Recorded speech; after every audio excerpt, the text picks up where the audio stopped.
Oh God.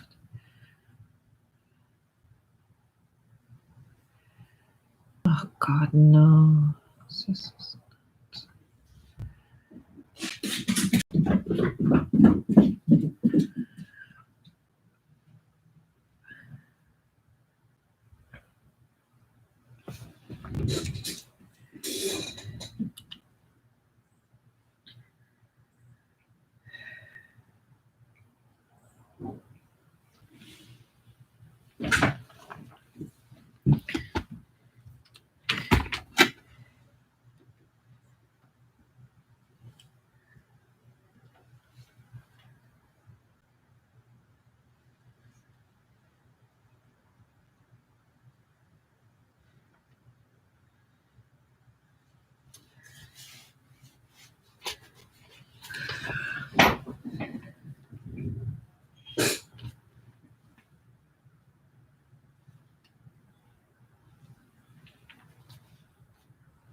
Hi everyone there.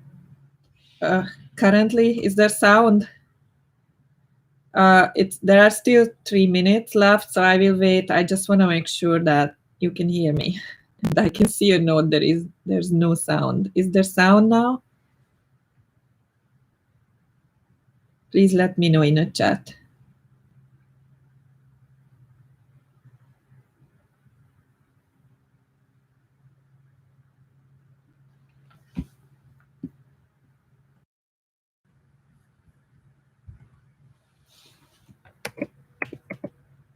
Is there sound now?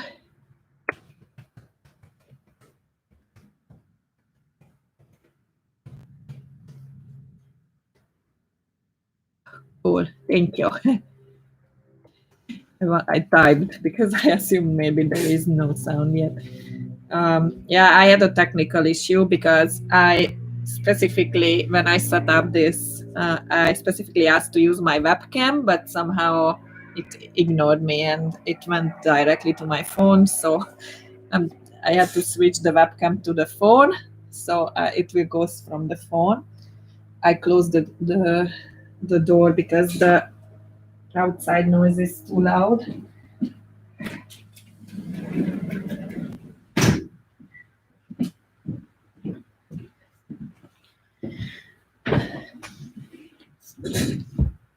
So you can ask questions or comment, or actually I encourage you to do that. I will only show a few things because it will be probably not a long session, just, I don't know, maybe 20 minutes, 30 minutes. Depend on questions. So I want to show a few watercolor supplies I like to use beside the basics. And the basics is the paper and the paint and the brushes. But beside that, if you're curious about what I'm using usually as paint or brushes or paper, I talk about a lot in other videos, so you will see there. But I want to show things which is usually not in the videos, and I really like to use them. Although I'm not using them for cats particularly, for example, but I use them for many other things, landscapes and stuff.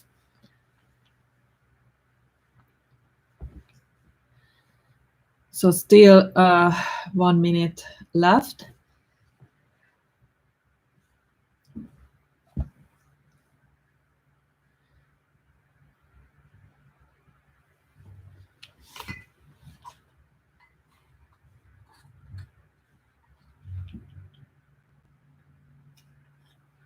So I'm just picking up some basic brushes I'm using, but it's not important what kind of brushes, it's just watercolor brushes, but I will use it to demonstrate the other stuff. So, so I'm starting now. So I bet many of you are familiar with Sargent. Sorry about my pronunciation. I bring the book.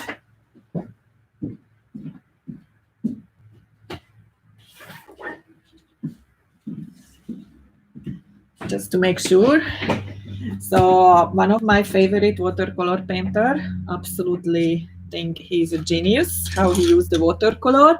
Actually, I'm not a big fan of his oil paintings, but it's too academic for me, but the watercolors I think are very amazing, very free, and although he usually not use wet and wet technique, it's more dry overall and a little bit different, but he just very modern and free. And so one of the things he often used is wax crayon.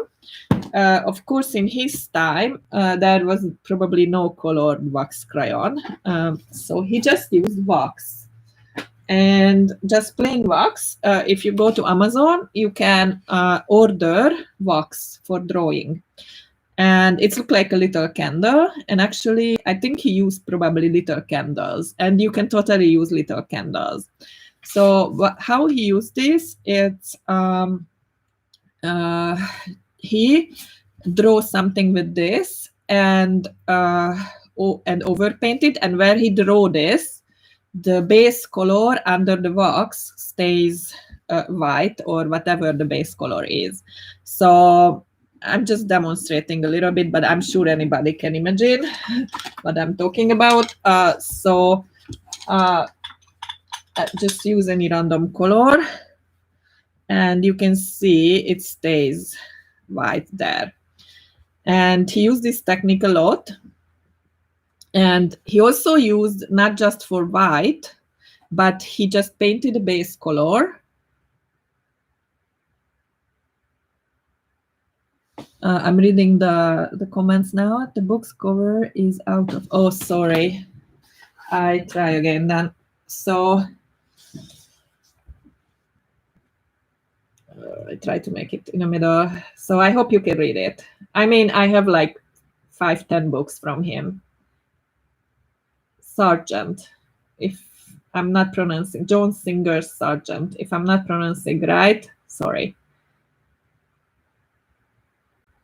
So if somebody interested to look up this artist, I really suggest. It's an amazing watercolor artist, absolutely incredible.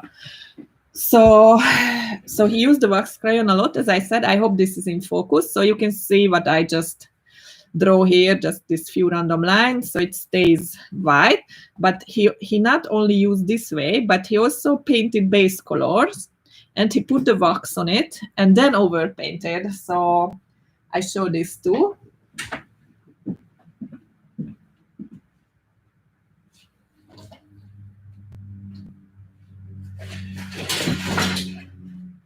Sorry, I'm just choosing some old thing I don't need anymore.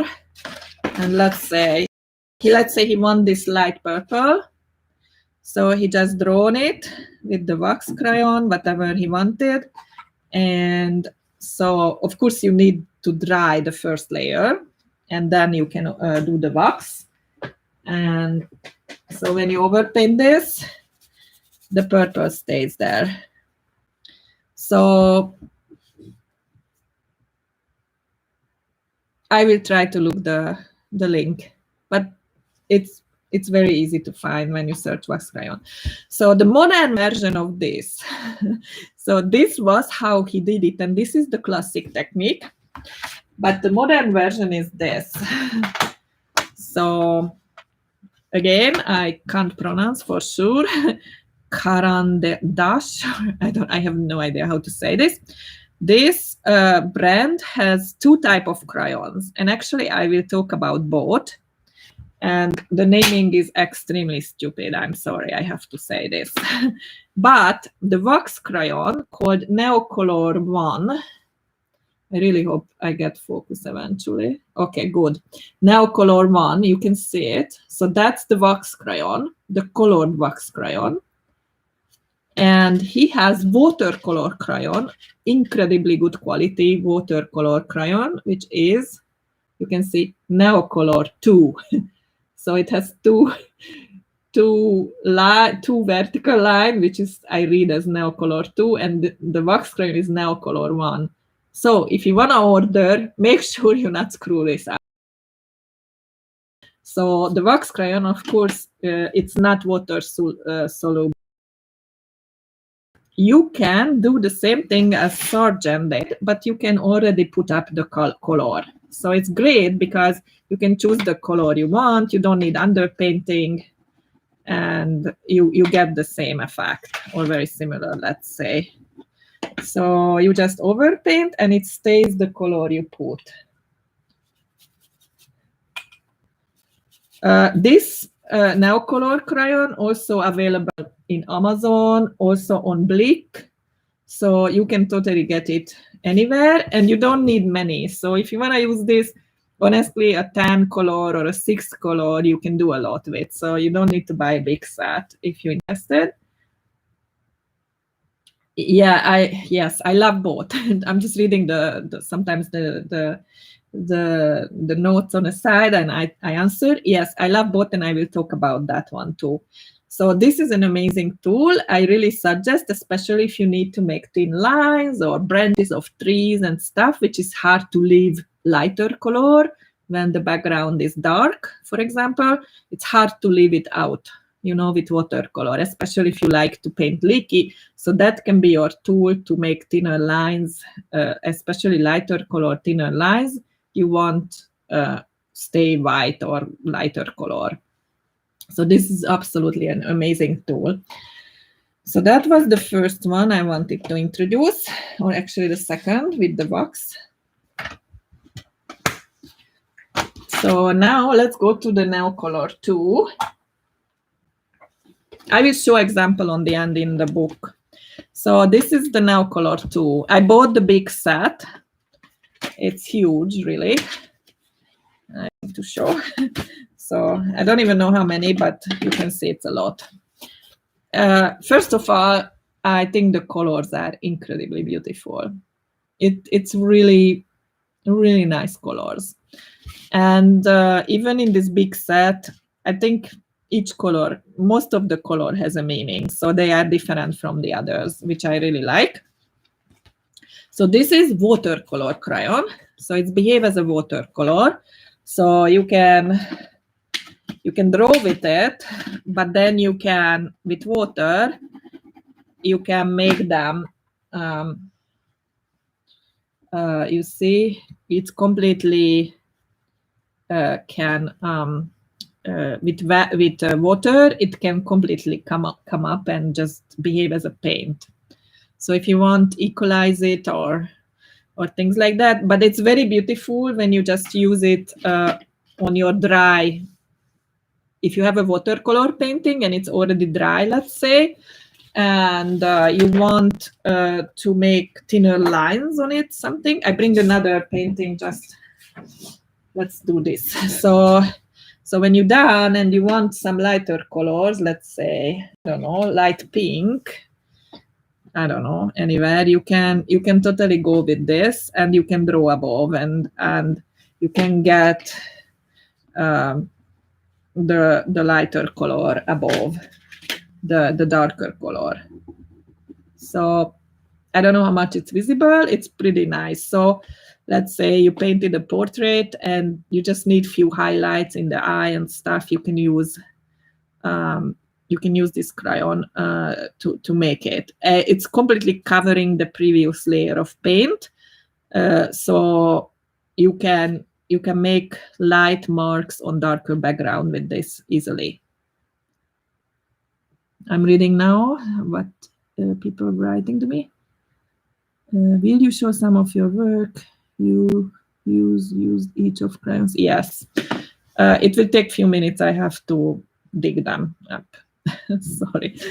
So this is the two way of using. So you can use it wet, and you can use it dry. So you can make them wet and melt as a painting or paint. Sorry, not painting. Or this is the example. So you a little bit, you can see the original lines, but it's mostly come off with water. So paintings. Give me a second.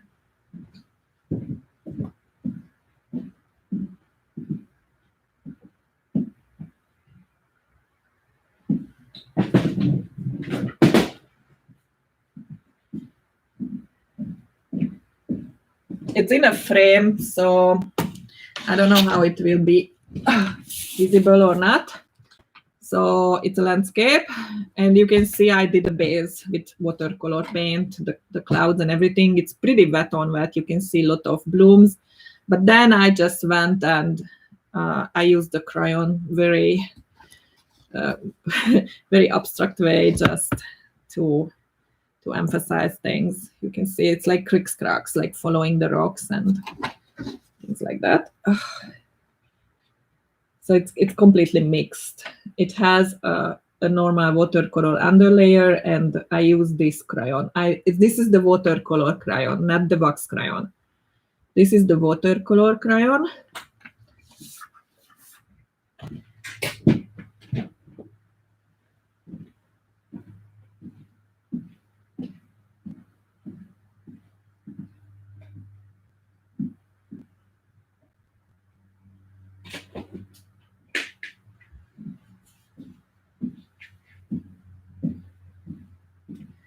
I have two more examples for the watercolor crayon.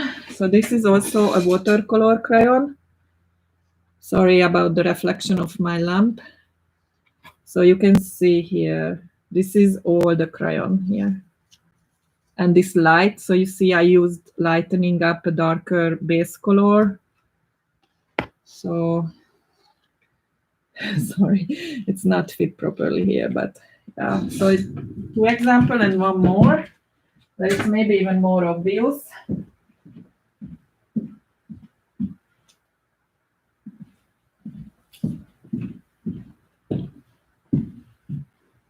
So you can see here I used a lot on the trees, on the sky, everywhere. I used a lot. This is this line structure, it's all the crayon. And even this watercolor is mostly coming from wetting the watercolor crayon. Sorry if I mix them up. So these three examples was all watercolor crayon.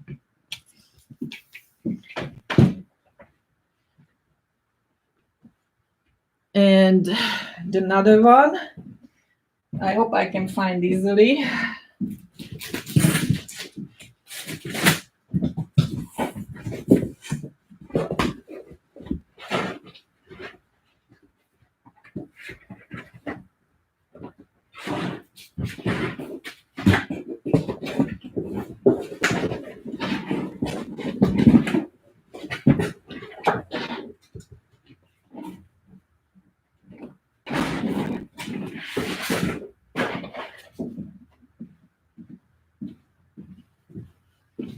So this is an example for wax crayon. So here I did this tree, for example, because it would be hard to leave this light color when everything darker in the background. You can see many of these little lines, especially the light one, but also the dark ones are wax crayon. And here the snow, so this bluish lighter color here everywhere, these are the wax crayon. So they can be interchangeable because I can do the same thing with the watercolor crayon, but the technique is the opposite. So mostly this one, I put it down first. Oh, and I did these little houses here. I mean, I don't know, it's just imitating the houses, like little structures here in the background. I also did with the white wax crayon. So the technique is the opposite. Usually a wax crayon, you use it first and then you paint. The watercolor crayon, logically, you use it above your watercolor when it's dry. So, but the effect is very similar, I think.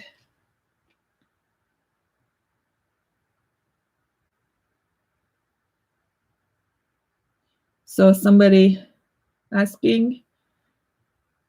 Yeah, studio. It's I don't have a studio. I am kind of poor. This is my apartment. Yeah, and yeah, it's where I live. My bed is behind me. So it's not really a studio, unfortunately. I wish I would have a studio. I totally can use one. So yeah, I took it off from the wall. Sometimes I exhibit them in like coffee shops and stuff. Don't think about big thing, just coffee shops and stuff. And I can't store them anywhere else, so they are on the wall because I don't have any other space to put like 30 frame.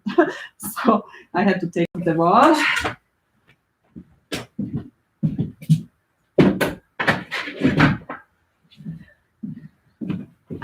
So I showed these examples, and I want to show a little bit how Sargent did this. Just a second, I bring the book.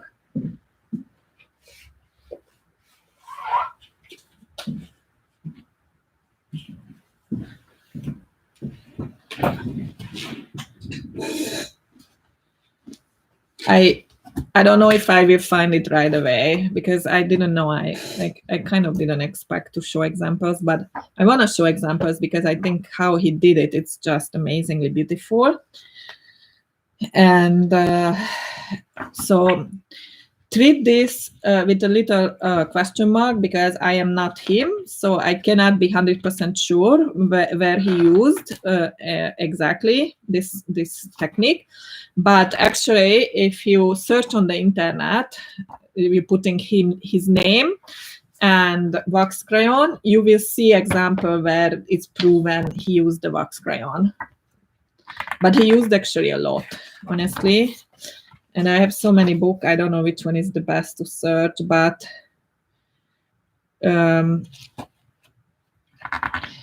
just a second. I know what I'm looking for, I just don't know where to look.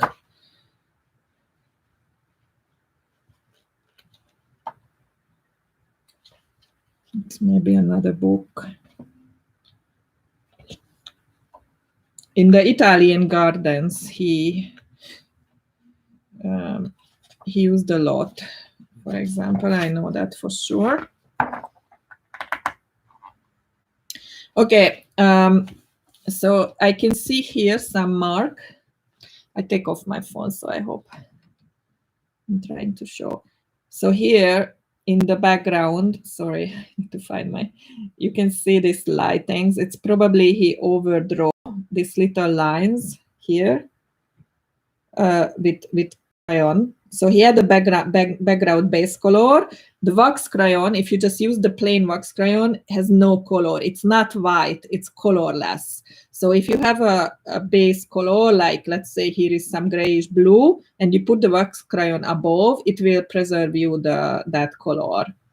You can see here clearly the lines. Okay. Sorry, I'm trying to be better with this.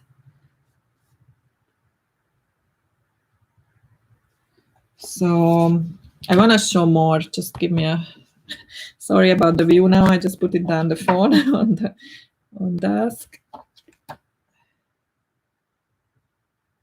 So wherever you see kind of the structure of the paper, like here, you see the watercolor paper has this bumpiness, especially the cold press. That's usually because either he used the brush dry or he had a wax crayon below. Because the wax crayon, when you draw on this bumpy paper, it's not even. It's usually, you know, it stains the top of these little bumps and not the bottom. So these are the three things I wanted to show today. If you have questions regarding these tools, let me know. I'm still searching for some examples, so I will stay a few more minutes.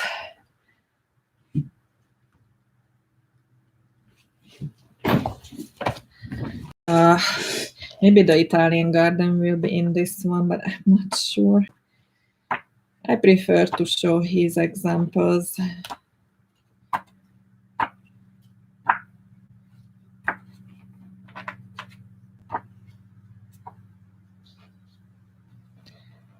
And sometimes he didn't use that at all. This one I don't see.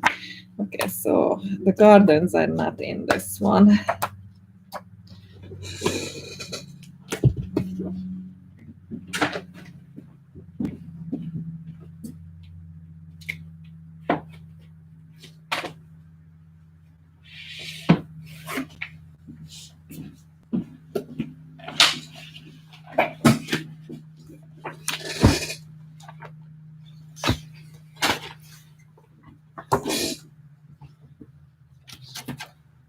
Oh, good. So these are the good examples. So can you see this clearly? These crayon lines. So he had the base color lighter green, yellowish green, and then he used the wax crayon, and then he added the darker greens. And here you, sorry. Maybe it's okay if I remove the light completely. Yes, it's better this way, yes. So you can see the wax crayon everywhere on this one, for example.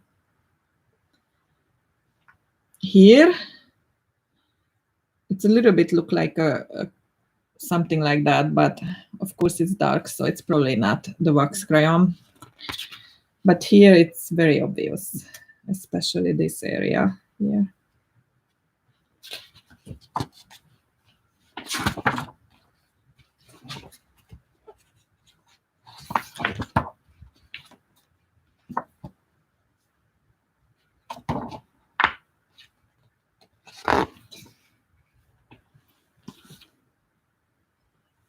Can you see the wax crayon everywhere? So you can see here everywhere.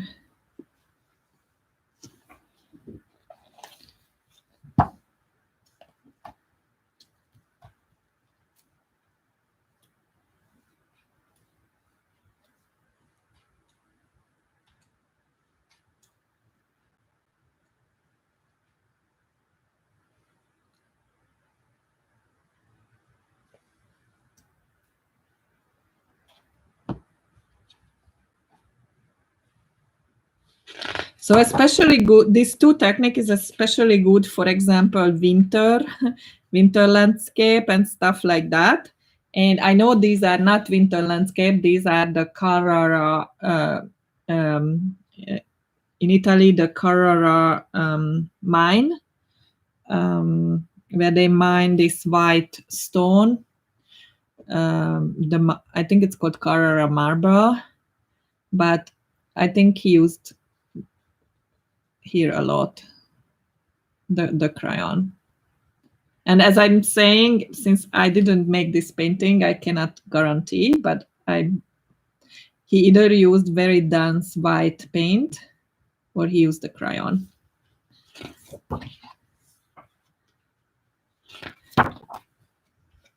So I really suggest you to try this. I think it's a really exciting technique. I use all the time, especially as I said, for landscapes. And I really enjoy it. It's a great help, and also I really suggest to look up this artist. So this was the original, the Italian Gardens, where he used a lot, and I read it specifically in a book about this that he used, so I can be assured that these things are made like with the wax crayon technique, and this background too here.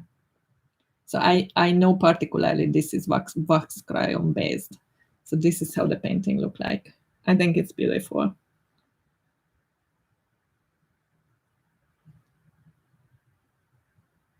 So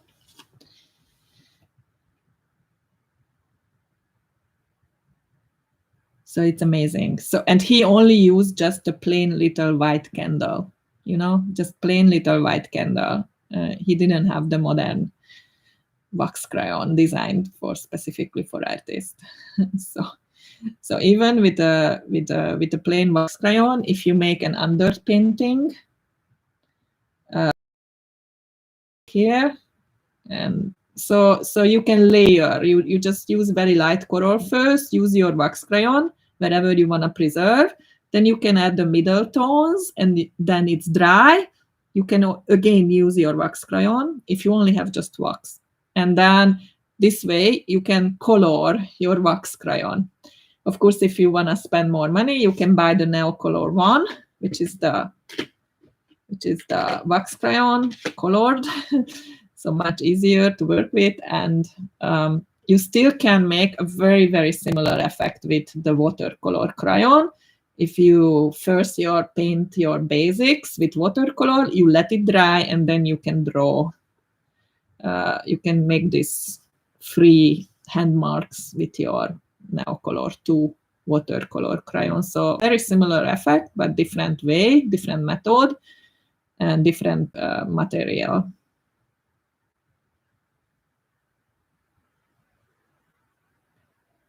So I think that's it. If you want to ask a question, do it now. I wait a minute or two, and then have a nice free Monday. I want to paint something afternoon. I don't know yet what. When I paint landscape, I really like to go outside. This is what I suggest to everybody. Try to paint from life as much as possible, and not from photo. It's just much more fun. When you paint a photo, you're already taking up the view of the photographer, the eye of you see things through the eye of the photographer, and how he made the cutout, and how he made what lens he used, what distortion he used, what color range he used. It's all his decision, and you will copy it when you use a photo. When you look something from life, you make all these decisions, and your work will be, I think, much more individual. It's much more yours than when you work with a photo. Of course, there are things when you cannot use photo really, because, for example, cat painting, it's not possible. But even when you do that, and I recognize this on myself, when I use photo and when I did the photo, it's come out much better usually. So I like to paint from life, and that's what I try to do when I can. So all those landscape I showed, those are from life. So no new question came on the end. So I hope you can use this 3 technique, the wax crayon, and the watercolor crayon. And you will love it and enjoy it. And if you want to look an artist who used this amazingly, check him out. Sorry, I showed the name, Singer Sargent. So have a nice day, and goodbye.